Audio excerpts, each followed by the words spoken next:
This is my review of the SF Racing coilovers for a 2012 Acura MDX Advance with the magnetic suspension. First thing, you want to remove this line. I'm assuming it's like a ABS. And then you want to remove this right here, which is going to be for the magnetic strut right here. Then you want to take off the brake line. Once you have the magnetic strut unplugged, unclipped, brake line removed, and the ABS removed, you can start by removing the sway bar and link from both sides. On that side, I've noticed you can use a 17-inch wobble socket, but I got Moog and they're at 18 inches or 18 millimeter. I'm sorry. On here, it's 24 millimeter. You can just take anything off whichever way you want, and then from the top you're gonna have to remove this little plastic piece right here, the shroud, and then you'll see the strut bolts on top.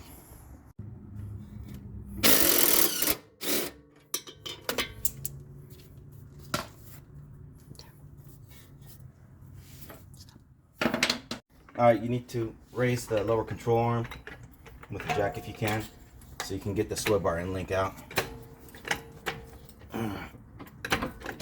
There you go. And then you can drop it and then start removing the strut. And then you remove the strut.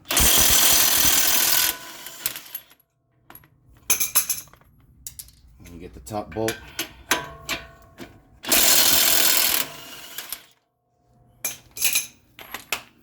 Leave the bolts in. You're going to go up top and remove them from the strut tower. Up top on the strut tower, you're going to have 3 14 millimeter nuts. I'm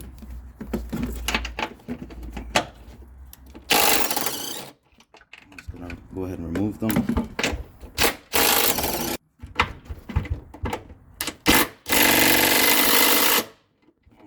That one's a pain.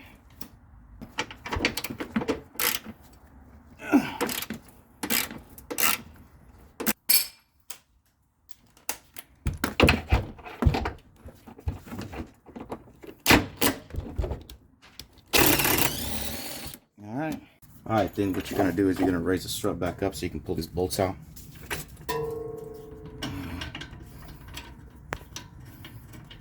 Sometimes you just have to thread them out a little bit.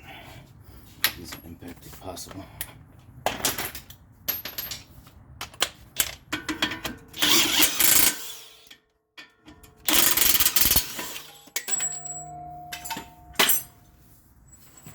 Alright, so now try and keep everything organized. These are the nuts that came off of the strut tower. You're not going to reuse these because the coilovers automatically come with some. I'm not sure if it's the same thread pitch or not. And then just drop it. And you should be able to pull out the strut.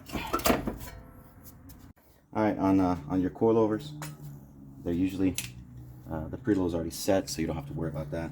I've already done the right side and measured it at 6 inches. So I'm going to try my best to get it at 6 inches so I can put the sway bar end link in, because it is a little bit of a pain. So all you do is you have to loosen this up and just spin it until you get it roughly long enough. And then you bring this collar down.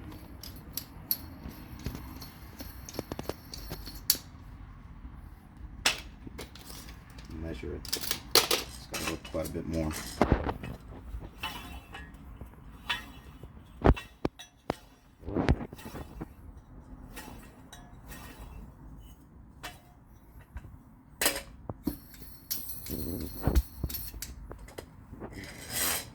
Measure it once again. It's roughly 5. Have to go a little bit more. I'm not trying to slam this, I'm just trying to get a good decent ride. I would have gone with the KYB struts, but they don't have quick struts on it, so I'm just going to go with these for right now.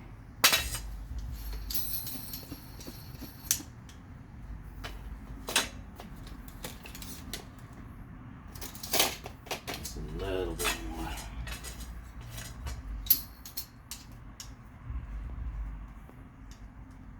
They don't have to be all the way tight. You can tighten them up once you get them on the car.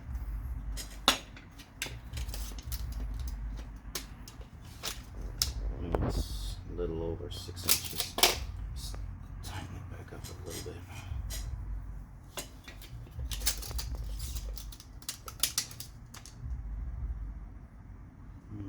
6 1/8.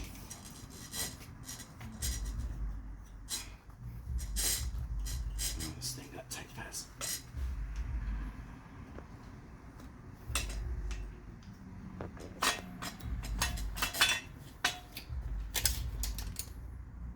That's roughly 6 inches. Let's tighten this. Alright, we should be good to go. Up there. Once you have this strut mount in place from the top, just tighten it down.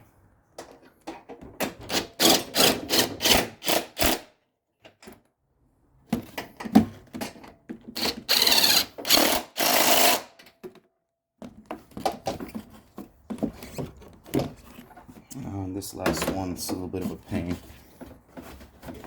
Just tighten it by hand all the way. You can get a socket on it. If not, you're gonna have to use a ratchet. Okay.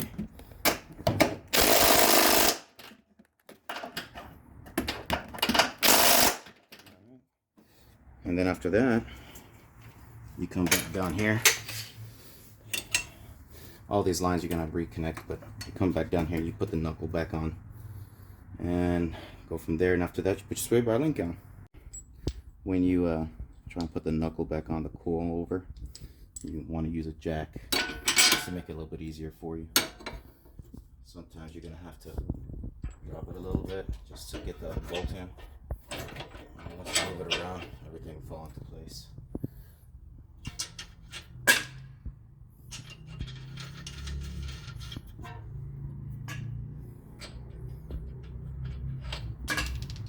Okay.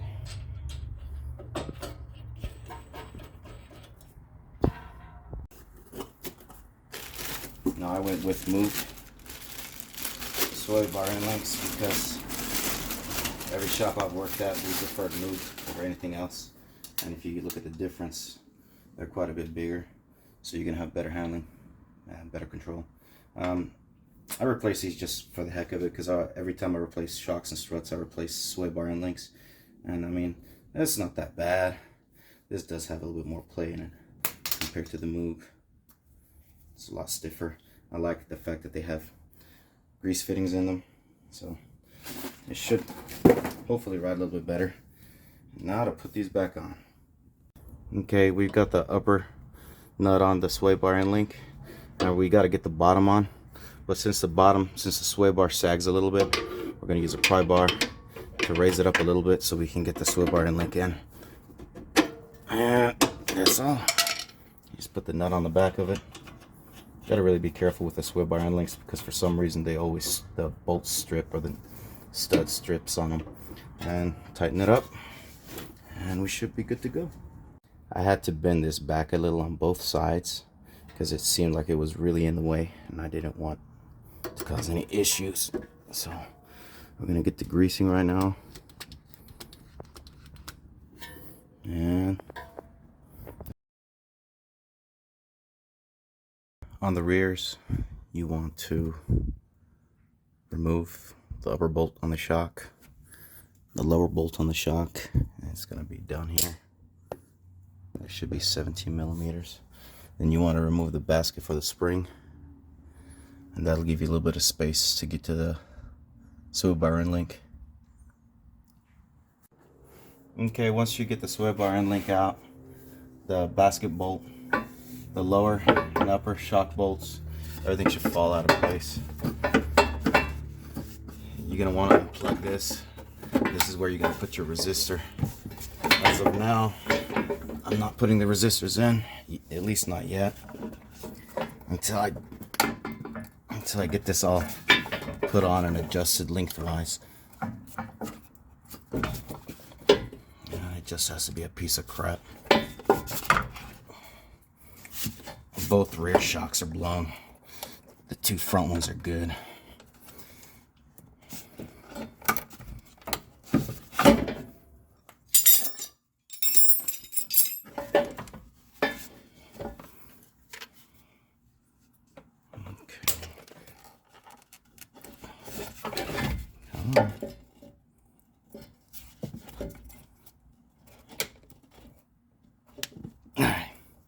Okay, on the spring, sometimes you push this down as far as it can go. It won't move, or it'll move, but it won't. You can't pull the spring out, and that's because your exhaust is in the way. But there's a bolt inside the bump stop. If you pull it off, it's a 14 mil. All of this will come off, and then whenever you're ready to pull the spring out, it'll make it a lot easier. Alright guys, so I'm trying to put these resistors on. This is what I was told to get, a 10 watt 2 ohm resistor. I'm gonna actually just cut this line since I'm really not gonna use it, and just splice it in. That way I can know for sure if it's gonna work or not. If not, I got plenty of line and plenty of wire. I'm doing the wheel studs on here because 3 of them were actually stripped out, and brakes and rotors. So I'll let you guys, if this works out, let you guys know.